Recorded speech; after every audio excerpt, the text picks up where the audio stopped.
Innovation in housing isn't just about the system and the technology. It's also about the people. The future of construction depends on a workforce that can adapt, learn, and lead through change. Welcome to Blueprint for Growth, Innovation in Housing. I'm your host, Amy Vilis, Director of Housing Growth Innovation at Digital, Canada's global innovation cluster for digital technologies. In this episode, we'll explore how digital tools and new training modules are reshaping the way we build, manage, and regulate housing in Canada. The baby boomers have retired. We have not yet replaced them. As we look towards very ambitious housing and infrastructure, we don't have the people. And the challenge with construction is that construction is so urgent and imminent. They're always just trying to survive. If you just leave it to the industry alone, you're not going to see the number of apprentices that we need to truly replace our workforce. John Reid, co-founder of Faber Technologies, shares how micro-credentials, gig platforms, and accessible tech are helping tradespeople upskill, move between projects, and find better opportunities in real time. Hlozan, Director of Strategic Alliances at Trax, brings the regulatory perspective, showing how AI-driven tools and standardized systems can help speed up permitting and give officials the skills and confidence to make faster, smarter decisions. Because meaningful change in housing doesn't happen without people. When industry and government work together to invest in skills, technology, and digital systems, we all start to build a workforce ready for what's next. To understand how the next generation of tradespeople are being recruited and upskilled, it helps to look at platforms driving change from the ground up. John Reid, co-founder of Faber Technologies, is at the forefront of that shift, connecting construction companies with workers across North America. Since launching in 2018, Faber has helped match over 40,000 construction gigs and built a network of more than 100,000 workers, all with the focus of tackling the trade and labor shortage shaping the industry today. Given our current climate and housing needs, the urgent need right now of workforce upskilling, understanding what needs to bring folks to a more modern method of construction. How are you working on this? What do you see just as, initial observations? Yeah, great question, Amy. I think really, in my opinion, what's kind of having an issue in the construction industry isn't a lack of actually labor. I think we use the word labor shortage kind of a little bit too broadly. I think, like you mentioned, is our biggest issue right now is productivity and obviously workers learning new skills. The construction industry, I think, hasn't really changed on how people gain skills and learn things for a really long time. And so, I think that we need to bring more training and more training programs into the construction sector. And I think that's kind of where we pull that in. We're a platform where construction workers can connect with gigs from all facets of the construction industry, whether it's generalized construction, whether it's landscaping, whether it's concrete work, et cetera. And these workers are actually able to learn micro tasks on the job site. And they kind of create a profile, and this profile carries with them across Canada, and they can work in all these different facets of jobs. So instead of looking at it of like, hey, I'm in a course or I'm in a 4-year apprentice, we actually give workers the ability to access a whole different range of jobs and be able to kind of learn a bunch of different multifaceted skills, and then potentially kind of move into one vertical, whether it's, carpentry work, landscaping, or concrete. And how is that done? Is it through like a short cycle targeted training on boots on the ground? How are you doing that? And how do they know which path to take? Yeah, I think that's a really good question. So, Faber, we have a mobile platform where construction workers basically can sign up. They can put in all their skills. They can put in the jobs that they're looking for. They can put in any certifications that they want. Construction companies, like I mentioned, of all facets, whether it's subcontractors or general contractors, can post short or long-term gigs on our platform. And these workers basically get a bird's eye view into the actual construction world, opposed to, traditionally how it's done, whether it's through a job fair or it's through, connecting with companies on a job board. They can actually see what they're actually getting into. And then, as these workers work for these companies, whether, like I mentioned, it's a sub-trade or a general contractor, they can then kind of facilitate that one-on-one interaction with that customer or that construction company and, go into landscaping because they love landscaping, because they've worked 5 landscaping jobs and 4 plumbing jobs, and they hate plumbing, but they love landscaping. Because it's really hard when you're young and you're looking to get into a trade and be like, yeah, I want to become a plumber. And you're in year one. And then you realize, I don't want to be a plumber. I want to be an electrician, right? So this kind of gives you that flexibility and be able to go like 1 foot in, 1 foot out with all these facets of trades. So if I'm hearing you correctly, if I was to go on your site, sign up, get a working gig, and then it could be in different areas. And then I'm able to explore and get myself sort of skilled in different areas. And so the micro-credential part of this, like how is that working on your site as far as noting that I have done those activities or I have accomplished a new skill? Yeah, it's been like a big thesis for us when we started, is being able to take someone that has zero skills on a construction site and actually be able to upskill them and turn them into a carpenter or turn them into a landscaper. And we've seen, I think, over 21,000 skill tags logged since we featured that tool in 2021. So we are seeing it actually in the real world happening, and we are tracking all of those things. So we have been able to take people from a general labor background that's, interested in learning carpentry and actually be able to skill them up based on the fact that we've been able to have all these micro skill tags, whether it's, someone who's starting off just sweeping, but now we know they're a really good sweeper, turning them all the way into a framer, turning them into a finishing carpenter and a concrete, carpenter. And the nice thing about these micro skill tags is, they can choose to pick up more jobs based on those skill tags. So when a construction company comes to us, they'll click off all the skill tags that they need for that construction gig. And our algorithm will actually match those workers that have those micro skill tags to those jobs. So we know you're really good at, framing because you've been endorsed for 10 framing micro credentials, right? And that in turn is going to incentivize that construction worker, be like, yeah, you're really good at framing. That's probably the path that you should take. Or, hey, you're really good at hanging doors and doing cabinets. You should go into millwork or finishing carpentry, right? And I think there just really isn't that like kind of cycle and that feedback loop. And our platform is able to do that, which has been great. So as far as shortages are concerned, so I know we're talking about either labor shortages or training shortages and productivity challenges. And I don't want to argue with all the experts out there talking about retirement rates and that we just don't have, enough people, whether it's enough people or not the right skills. So kind of touched on that already a bit, but where do you see skill sets needing to sit nowadays? And if I was evaluating, I'm a larger developer construction company and I have a swath of maybe 500 employees. How would you say the best way to kind of monitor and see if I'm using the people in the right spaces and what kind of skills I need to provide them to make them ready for the type of construction we see coming with modern methods? Yeah, definitely a lot to unpack there. I think one of the kind of interesting, we'll answer the question in a couple different parts, is, take the technology sector 15 years ago, right? Where software engineers were in super high demand. We didn't have enough people that were software engineers. We needed to train them really quickly, right? There was this huge boom happening, right, in the software industry. You look at all the micro boot camps that popped up across Canada and the US where, people could learn how to code in, 3 months, opposed to going and getting a computer science degree from, one of the universities. I think we definitely need more of that. I think that these companies need to, develop programs internally or externally with third parties to be able to obviously upskill the workers that they have and the workers that they need to attract, right? In the modern technology world, if, a software engineer needs to learn something, they can either go online and they can learn that themselves, they can do a boot camp, right? Or they can go the traditional model. And I think the construction industry kind of needs that microcosm boot camp model in order to obviously skill people up. Because like you mentioned, I understand everyone talks about the retirement problem, but I think access to content and access to training, if I wanted to be a carpenter and I didn't want to go to trade school, either I need to get a job in carpentry and hope someone trains me, but like you can't go onto a platform, or there aren't many third-party boot camps like the technology sector, I think, has done a really good job in. So that's kind of how I would tackle that approach. Yeah, and the argument there, one would say, like, how do you, use digital technologies to lean into a non-traditional way of schooling? So, work that we're doing together around developing another arm of your platform in order to meet some of those engagements through digital means. Do you want to speak to that a little bit?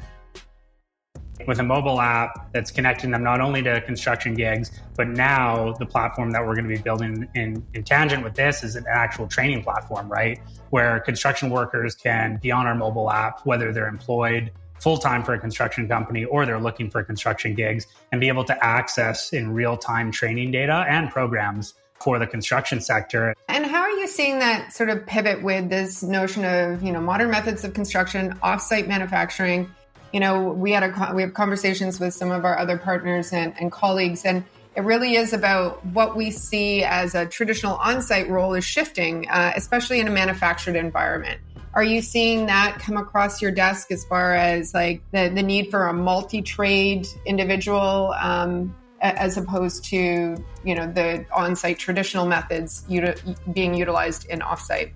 The future is going to be these people that can do a little bit of everything, right? They don't have to be a killer finishing carpenter or a killer electrician, right? For lack of better words, they need to, kind of know a little bit of everything, because as the construction industry starts to grow, there's going to be offsite manufacturing, and you're seeing that obviously today. And it's going to kind of be, I don't want to dumb it down and say it's going to be like Jenga, but there is going to be that avenue where you're going to get these bathroom kits that come into your tower, and, it's a one-stop shop, just screw in, right? So I definitely think that there's going to be more of that. We're seeing more of that through the platform. We get a lot of requests that come through that's like, hey, I need a guy or a girl that, has a, carpentry background and also a landscaping background, whatever that is. So yeah, definitely starting to see more of the multi-skilled stuff come online our platform. We need to talk to the people that are actually building these projects. And,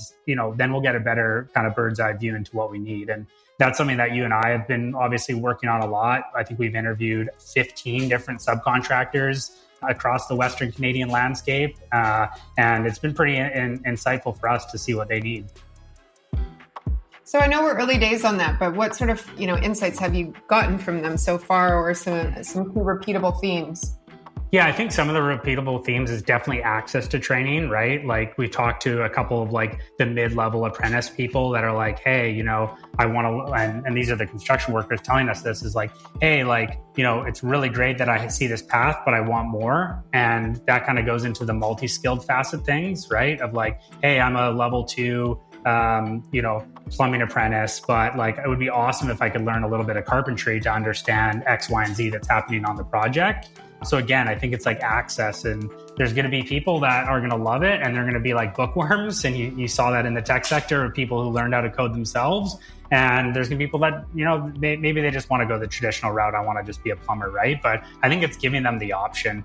I think what a lot of people want, especially the construction workers. As we talked about, trades weren't appealing for lots of folks.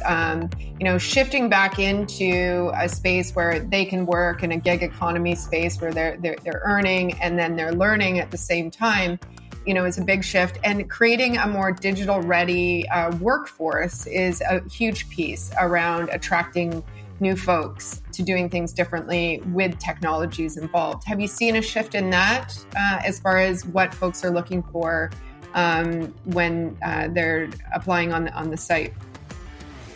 Yeah, I think, it goes back to your retirement kind of mantra that we've chatted about offline and a little bit online here today, is like the next generation of people that are working are mobile first people. They're not going to apply and go do an interview and X, Y, and Z, right? You're already seeing it. I hate to use TikTok as an example, but the Gen Z workforce that's coming is like quick gigs, learning, getting paid, whether it's daily or weekly, right? And having access to a technology tool, being able to almost be their own boss. I know that's sometimes frowned upon. People are like, well, these construction workers work for me. I shouldn't give them the option to choose and whatnot. But it's the gig economy is such a big ecosystem. It's growing every single year, more and more and more. If you look at Upwork, for example, which is one of the largest gig economy companies in the world, I believe, mainly for software engineers, designers, et cetera. But they have an interactive way where people can, get upskilled and make more money over time, right? And so, if we can be the conduit for the construction industry to be able to upskill people and find them better career paths, that's going to be an amazing way to drive people to our site, but also drive people to the construction industry and drive young people to the construction industry, right? It's kind of been the pushed away to the side job for the longest time, but I think we are starting to see a massive increase of young people coming to our platform looking for construction work. Awesome. I love that. I would love to see kind of that boot camp model of like, hey, maybe there are programs that are out there. I believe there was one in Toronto that was trying to do it. It was like a week's boot camp for someone to learn like a little bit about everything in construction. And I think I'd love to see more of that happening, whether it's at the high school level or whether it's boot camp programs, whether it's post-university, or if you didn't go to university, there's that access. I would love to see some government funding around that, where there's these boot camp centers where someone can come in and kind of learn a little bit about construction before they make the jump. As we move from workforce innovation to digital tools supporting it, our next guest brings a great perspective on how technology is helping people work smarter across the industry. Hlozan is the Director of Strategic Alliances at Trax, Canada's leading regulatory platform for design and construction sector. Trax is changing how building officials, designers, and construction professionals access and apply information, giving the workforce the tools and confidence to work more efficiently and consistently across projects.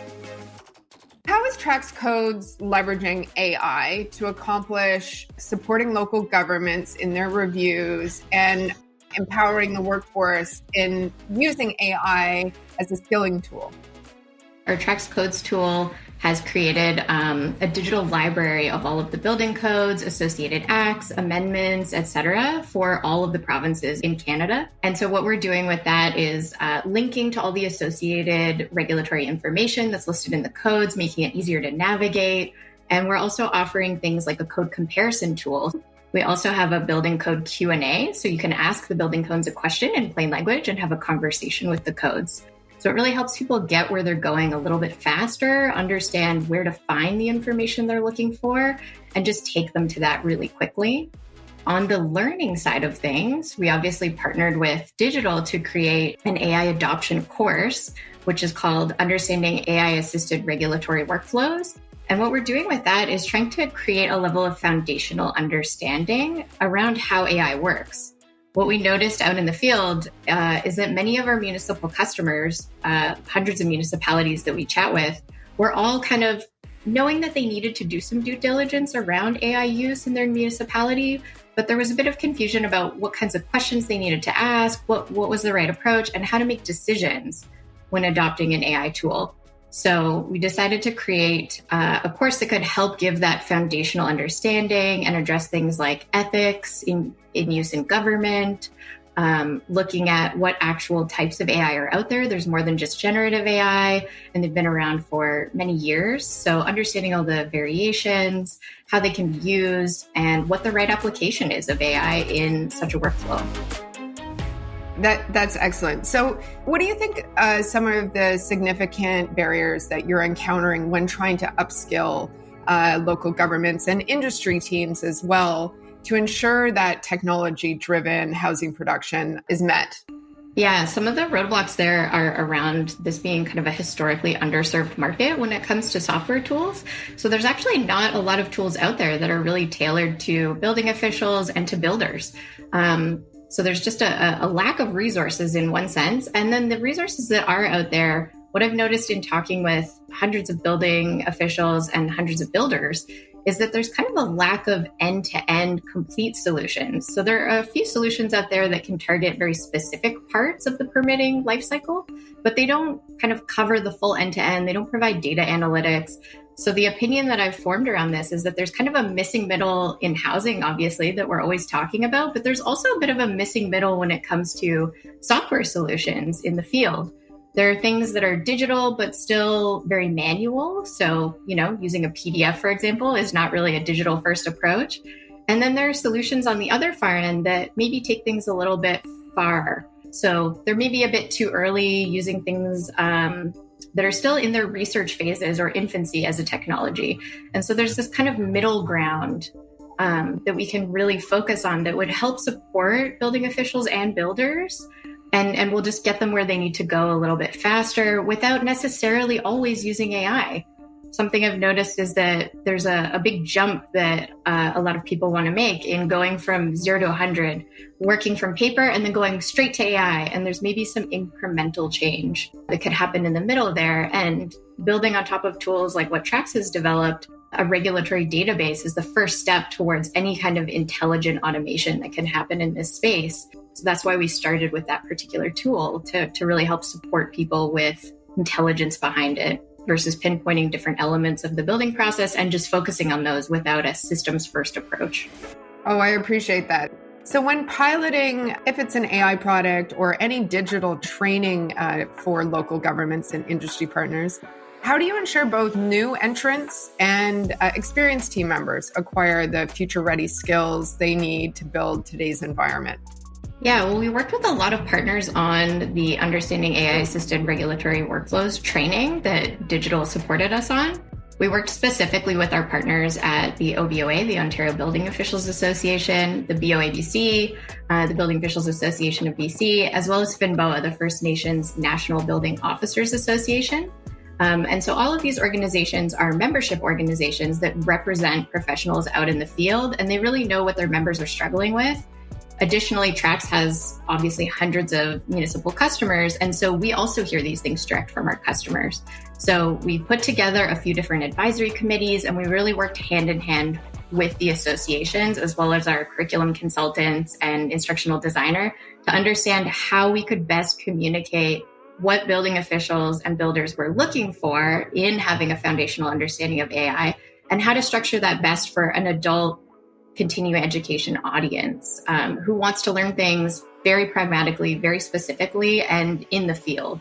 So we tried to incorporate a lot of doing it yourself and case studies into the training so that people could see their own experience reflected in what they're learning and understand how that would apply in their day-to-day work, as well as giving them these different case study options so that they could actually try it in real time, experiment with different tools, and really feel that they're actually getting a good sense of how this works and how they can implement it into their actual day-to-day work once the training is over, because it's not useful if you can't implement it.